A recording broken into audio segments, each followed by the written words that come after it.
Queridos fiéis, nós celebramos hoje a festa, para os senhores aqui é a 8ª de São Sebastião. Esses dias foi o dia dele, o padroeiro dos senhores, então a segunda oração da missa é por causa dele. Mas hoje nós celebramos outros mártires. São Vicente, Marte e Santo Anastácio. São Vicente, Marte, espanhol, nós temos aqui no Brasil a graça de ter as suas relíquias, praticamente todas, os ossos deste mártir em Aparecida. Depois de uma restauração que eles fizeram na Basílica Antiga, eles tiraram os ossos do mártir, que estava dentro de uma imagem feita de cera, assim, um simulacro de um soldado, de um homem morto, não, de um soldado romano morto, se não me engano. Sim, que está no altar principal da igreja da Basílica Antiga. Então eles tiraram e colocaram numa caixinha que está hoje num dos corredores laterais. Entrando na Basílica Antiga, a nossa mão direita, lado epístola, aí tem uma caixa grande, eles colocaram uma placa, lembrando que ali está as relíquias do mártir, que é o que celebramos hoje. Praticamente toda os seus ossos, não sei se todos, mas praticamente todos estão ali, uma boa parte em todo caso. E depois eles não deixam se aproximar, né? Mas naquele debaixo do altar onde está essa imagem, onde esses ossos estavam dentro, tem uma pedra que eles colocaram como um relicário, e nessa pedra está uma mancha de sangue do mártir de São Vicente. Então são duas relíquias, não os ossos dele e a mancha de sangue que ele deixou na pedra do mártir da qual ele foi martirizado. E é o mesmo São Vicente que nós celebramos hoje. Então, diante de tanto sangue, que são 3 mártires, São Sebastião, por ser 8ª, São Vicente, que está entre nós, sua relíquia nesse país, e Santo Anastácio, que é outro mártir da Pérsia, que morreu aí pelo rei Cosra, algo assim, seu nome estranho, foi o mesmo do qual Heráclito, o imperador romano, fez guerra para resgatar Santa Cruz. E este persa matou muitos monges na Pérsia, por causa do nome de Nosso Senhor. Então, dentre eles está este santo, Anastácio, cujas relíquias foram levadas para Roma também, por isso ele tem a sua comemoração feita no dia de hoje. Mas diante de tanto sangue, vamos comentar algo que os santos mártires sempre nos levam ao fervor, porque eles deram seu sangue para testemunhar, isso quer dizer mártir, Nosso Senhor Jesus Cristo. Dentre os 3, vou dar um pouco mais de ênfase a São Sebastião, porque ele é o protetor, o padroeiro do lugar onde estamos. Soldado romano, ele nasceu em Milão, mas justo quando ele já era maior de idade, aí já um rapaz, na sua cidade de Milão, a perseguição não estava tão furibunda como na cidade de Roma. Então ele queria ser mártir. Então ele vai para a cidade de Roma, e ele, soldado romano, obedeceu ao imperador em tudo que devia obedecer como bom soldado, mas o que ele buscava lá era alentar os cristãos a morrerem por Nosso Senhor, e depois, quando chegasse a vez dele, ele morresse. Ele desejou tanto o martírio que foi martirizado 2 vezes, porque a imagem tradicional que nós vemos é o martírio, mas ele levou as flechadas, amarrado lá numa árvore, mas uma cristã que recolheu os corpos dos mártires já mortos, vê São Sebastião ali, ele não estava morto, ele estava entre a vida e a morte.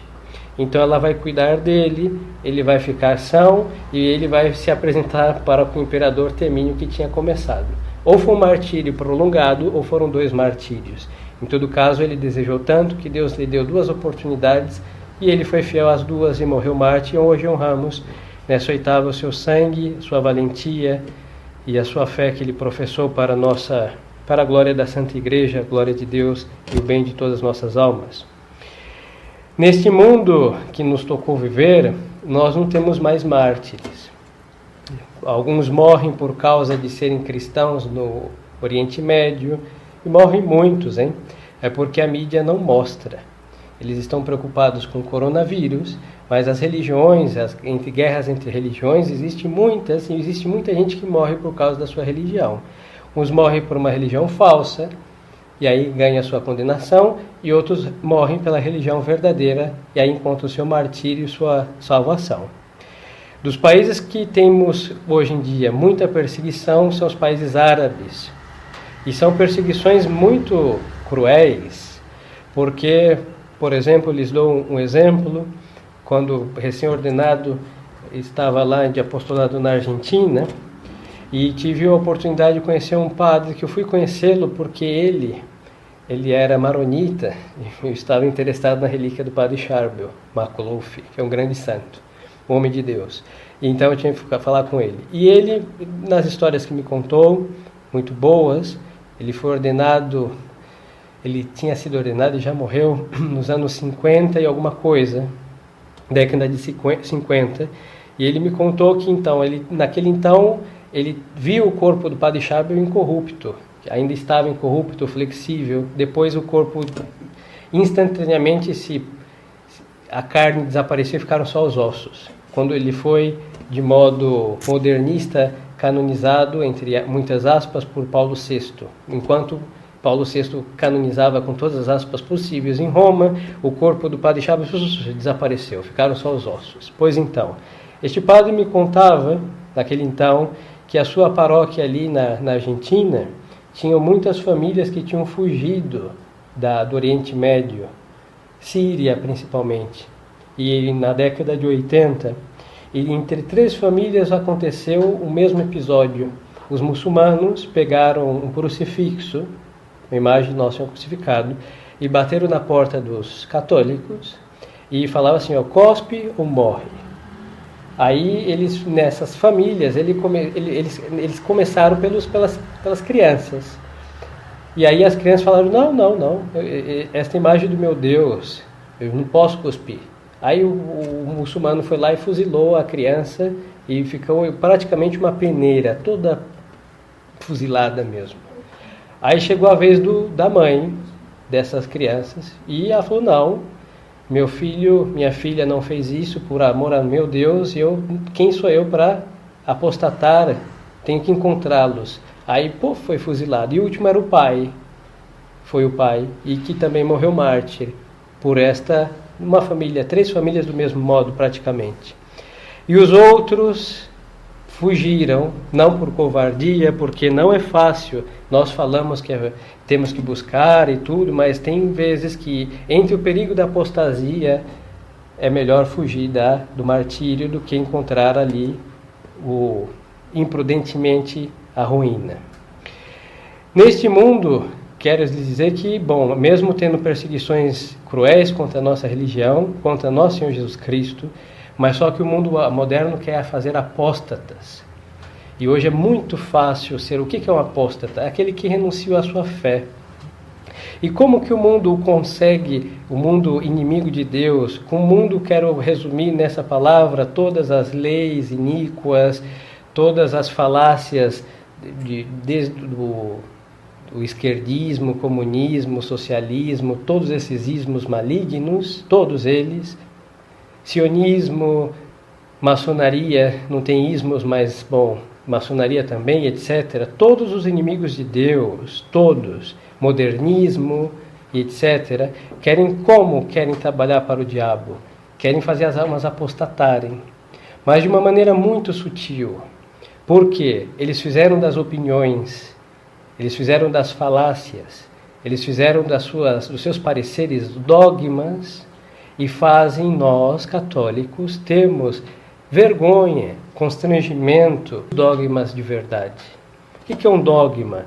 Dogma é uma verdade ensinada por Deus Nosso Senhor, que é uma verdade infalível. Tem dogmas que são definidos pelo Sumo Pontífice, mas que são verdades ensinadas desde Nosso Senhor Jesus Cristo, mas que a teologia, depois de discutir certos aspectos desta verdade, definiu, por exemplo, a Imaculada Conceição, que Nossa Senhora Imaculada ela é desde a sua conceição, desde o seu nascimento, desde a sua concepção.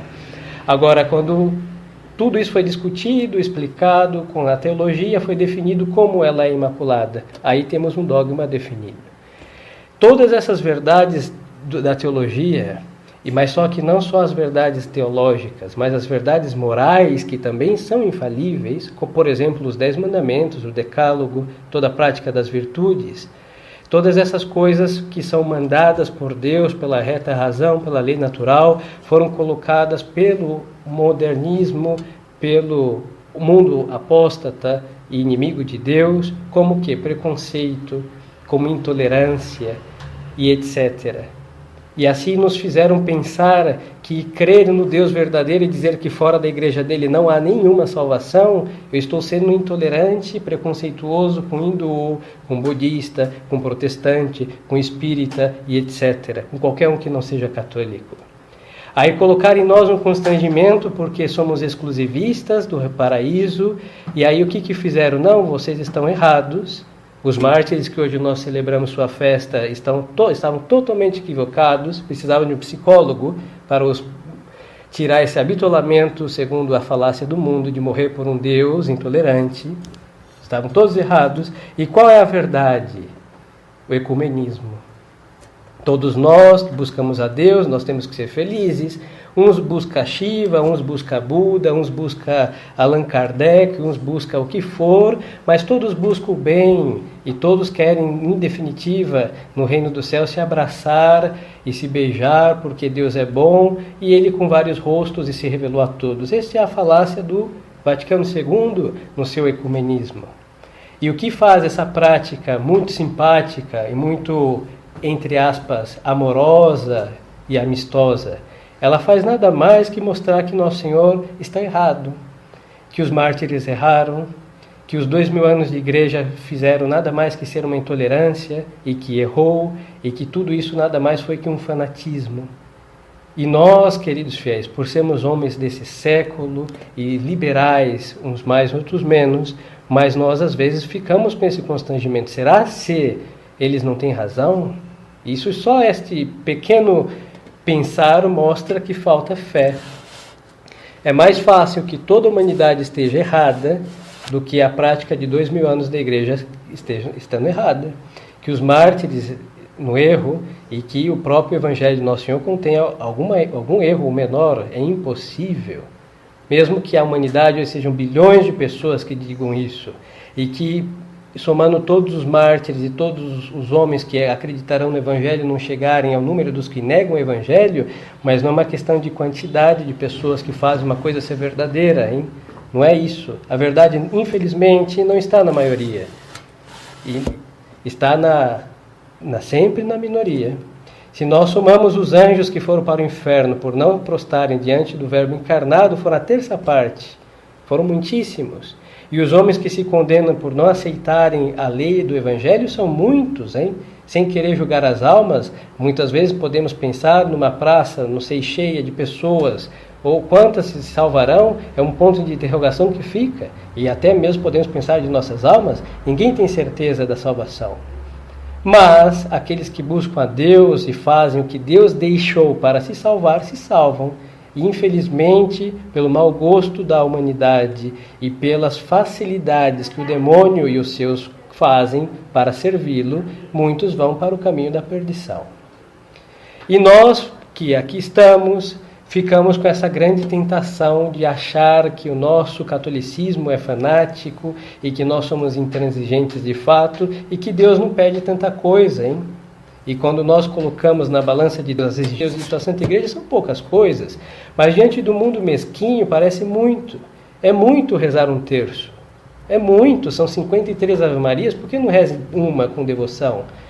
É muito ir à missa toda vez que tem missa, vai quando quiser e quando seu coração sentir. É muito todas as manhãs fazer uma oração da manhã que dura, não sei, 5, 3 ou 2 minutos, mas todas as manhãs para quê? Deus já não sabe que você vai se levantar, para que tanta coisa? Dirá o mundo. Mas, aí uma falácia, porque o mundo exige muito mais. E ele exige tanto que quer tirar até o pouco que nós fazemos para Deus. Nenhuma novela dura 3 minutos, nenhuma. Nenhum comercial praticamente. Talvez sim, porque quanto mais tempo, mais caros são os comerciais. Mas, depois, nenhum filme dura meia hora. Não, nenhum, hein? Todos eles têm mais de 1 hora.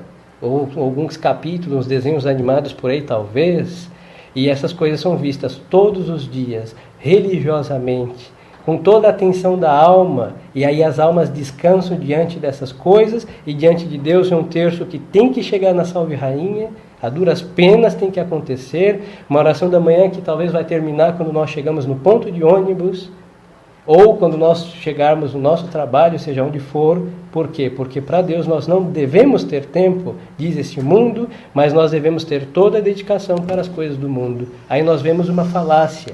Em definitiva é o seguinte, o mundo roubou os nossos dogmas e suas falácias são dogmas. E hoje eles são os inquisidores e as bruxas somos nós.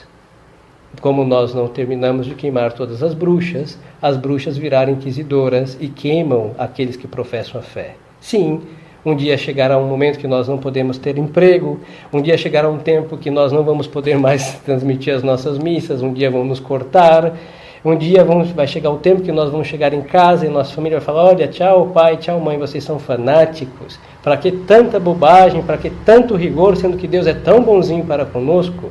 E aí os nossos vão virar nossos inimigos, nossos parentes vão virar nossos inimigos, e assim vamos preparar, por amor à verdade, uma grande confusão em nossas vidas. Mas temos que ter presente, foi assim que os mártires conquistaram o reino dos céus. Por quê? Porque quem está seguindo a verdade tem certeza de estar no bom caminho, porque essa verdade disse qual é o caminho. É nosso Senhor Jesus Cristo e a sua Santa Igreja. O mundo roubou todos esses tempos que devemos dar a Deus, mas o mundo exige muito mais do que Deus, hein? Raríssimas vezes, por obrigação, nós temos uma prática religiosa que dure 1 hora. Talvez um rosário rezado lentamente, com uma ladainha, pode chegar a aproximadamente 1 hora, ou a Semana Santa com seus ofícios aí passa de 1 hora, mas isso acontece 1 semana por ano. Mas as coisas que o mundo exige, com as informações necessárias, passa muito mais de 1 hora diária. É só somar aos jornais que se assistem, as novelas que todos religiosamente devem acompanhar, os filmes que passam. Antigamente eram canais abertos, nem todos tinham aquelas redes que se pagam. Hoje todo mundo tem uma antena, sei lá da onde, que tem filmes 24 horas. E se somarmos o tempo que o nosso sofá sustém o nosso corpo, e somássemos os minutos que o piso retém os nossos joelhos, nós estamos em falta com Deus, e muito com Deus e sobra para este mundo. E aí está a grande apostasia, silenciosa e eficaz. Este é o problema, porque não arranca nosso sangue, não vai arrancar nossa cabeça, não vai arrancar o nosso olho, mas com estas sutis carícias vai arrastando a nossa alma para o inferno. A missa vira uma tortura, ouvir o vosso servidor já é e será sempre uma tortura, não só pelo tempo, mas porque sempre o padre está chamando a atenção, e o mundo não chama atenção. Tudo está permitido porque o importante é ser feliz. E aí nós temos assinada a nossa eterna condenação, porque a felicidade desse mundo está no pecado, que o velho homem que reside em cada um de nós anda buscando incansavelmente. Então tenhamos cuidado, queridos fiéis. Neste princípio de ano, celebrando a 8ª de São Sebastião e os mártires que honramos também, essa multidão que derramou o seu sangue, tenhamos cuidado. Nero, Diocleciano e os tiranos deste mundo estão disfarçados de grandes benfeitores da humanidade, e não será mais com sangue derramado, mas será com sutis carícias que nos arrastarão para a apostasia, silenciosa. E não falo somente do modernismo, hein? O modernismo é aliado no aspecto religioso, mas temos várias falácias que nos arrastam a negar nosso Senhor. Aí tem a esquerda e o comunismo, é a direita política, para negar outros mandamentos, por exemplo, da modéstia, contra falando da sacralidade do corpo, são as modas. Todas as modas hoje são impuras, afetadas para o homem, afeminadas para o homem, para a mulher são masculinizadas em muito aspecto. E aí nós temos o quê? Pouco a pouco, negar o Deus que é autor da moral, autor da fé, e Senhor de nossas vidas, e Ele que deixou o que deve ser feito, nós devemos nada mais que nos submeter. Essas coisas vão levando à apostasia, silenciosa, cada vez mais eficaz. Então tenhamos cuidado, abracemos os nossos dogmas que são verdades, não é porque eu acredito que elas são verdadeiras, Elas são verdadeiras se nós não acreditamos. A fé não depende do sujeito, não é eu que faço a verdadeira fé. A fé é verdadeira porque foi Deus a suprema verdade e a Santa Igreja Católica, mestra da verdade, que ensinou. É verdade que tem coisas que são difíceis, que tem coisas que deparamos com mistérios, mas o importante e o principal é que deparamos com verdades. E o homem foi feito para a verdade, e na verdade deveremos encontrar a nossa paz. Se a missa que nós temos é verdadeira, descansar e não ser um tormento por estarmos na missa tradicional. Verdade que 90% da cristiandade pensa que estamos doidos, mas a população do céu, quando olha para a terra, fala, olha, existe um punhado que faz o que fizemos. E aí temos mais do que o pensamento dos homens, é o pensamento dos santos que importa. Porque os homens pensam como pecadores, e todos os nossos pareceres estão afetados por nossas mazelas, mas no santo não tem mancha, e quando nós rezamos essa missa, quem olha para nós é o céu. O inferno também olha para nós, e temos deles toda a reprovação, graças a Deus, porque o erro repugna a verdade. E assim, se o homem moderno, o homem apóstata, repugna essa verdade, para nós devia ser um grande prazer, porque nós não queremos estar aonde leva este mundo, que é a condenação. Se queremos estar com Deus, devemos, nas coisas de Deus, encontrar nosso gozo e nossa paz. E assim seguir combatendo até onde Deus quiser e deixar, mas sempre com grande paz e tranquilidade de alma, porque estamos na verdade. Porque esta foi a fé que foi revelada aos apóstolos, que todos eles deram sua vida por este ensinamento, e os que nós honramos também deram a vida por essas verdades. Então, tenhamos cuidado. Os dioclesianos de hoje são grandes benfeitores da humanidade, com muitas aspas, são muito simpáticos, supostamente querem o nosso bem, querem inclusive a nossa saúde, querem nos vacinar, muito, muito bem, porque eles querem realmente que nós neguemos em cada carícia algum ponto de uma verdade eterna. E assim, pouco a pouco, com o cantar desta sereia maligna, vamos até o mais profundo dos mares infernais, nos afastando da terra firme, que é o reino dos céus, que custa nada mais que coerência e o orar e o vigiar, como disse nosso Senhor. Então, honrando São Sebastião, peçamos a ele essa graça de espírito de mártires, que requer o quê? Uma fortaleza, grande fortaleza. E uma das coisas mais importantes da fortaleza é a conclusão do Evangelho de hoje. Nosso Senhor dizia que pela paciência salvareis as vossas almas. O homem forte é paciente, não é um homem que anda atacando e gritando e xingando. Isso é falta de fortaleza. Aquele que aguenta silenciosamente e aguenta virilmente, esse é o forte. E para vencer esta apostasia silenciosa, nós não precisamos gritar. Nós devemos ter paciência e perseverar no bom caminho, com toda tranquilidade, porque Deus já venceu.